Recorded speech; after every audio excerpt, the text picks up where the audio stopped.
The spark that ignited a global conflict, the start of World War I.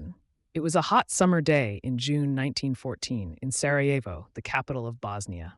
The air was thick with tension, and the world, unbeknownst to most, was on the edge of a precipice. Few could have predicted the catastrophic chain of events that would unfold, transforming the summer of that year into one of the darkest periods in human history. The Archduke Franz Ferdinand of Austria, heir to the Austro-Hungarian throne, was in Sarajevo with his wife Sophie on a state visit. This was meant to be a ceremonial trip, one of pomp and pageantry. But as Franz Ferdinand's car wound its way through the city streets, something momentous was about to happen. At 10:10 a.m., Gavrilo Princip, a 19-year-old Bosnian Serb nationalist, stepped into the path of the royal convoy.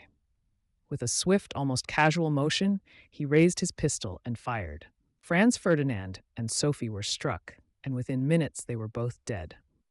Princip's act, driven by a fierce desire for independence from the Austro-Hungarian Empire, set off a deadly spiral of events. What seemed like an isolated assassination was, in fact, the spark that ignited a powder keg of tensions that had been simmering across Europe for decades. Austria-Hungary, furious over the assassination of their heir, blamed Serbia.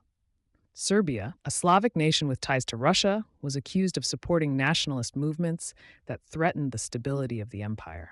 Austria-Hungary sought retribution and, on July 28th, declared war on Serbia. But this was no simple regional conflict. Europe was a web of alliances and rivalries, all waiting for a reason to explode.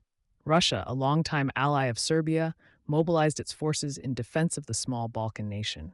Germany, an ally of Austria-Hungary, stood by its partner, offering unconditional support, even issuing a so-called blank check of military backing. As Russia moved its troops, Germany declared war on Russia on August 1st. France, bound by alliance to Russia, found itself drawn into the conflict, and on August 3rd, Germany declared war on France. But Germany's strategy was ambitious and reckless, aiming to knock France out quickly by invading through neutral Belgium. This violation of Belgium's neutrality brought Britain into the war. On August 4th, 1914, Britain declared war on Germany, and the world was plunged into the chaos of World War I. The assassination of Archduke Franz Ferdinand wasn't just the killing of a royal. It was the ignition of a conflict that would engulf the entire continent, reshape borders, and cause millions of lives to be lost. What began as a tragic, singular event grew into a war that would last 4 years, forever altering the course of history. And so it all began, not with a bang, but with a spark that would burn for years, leaving scars that are still felt today.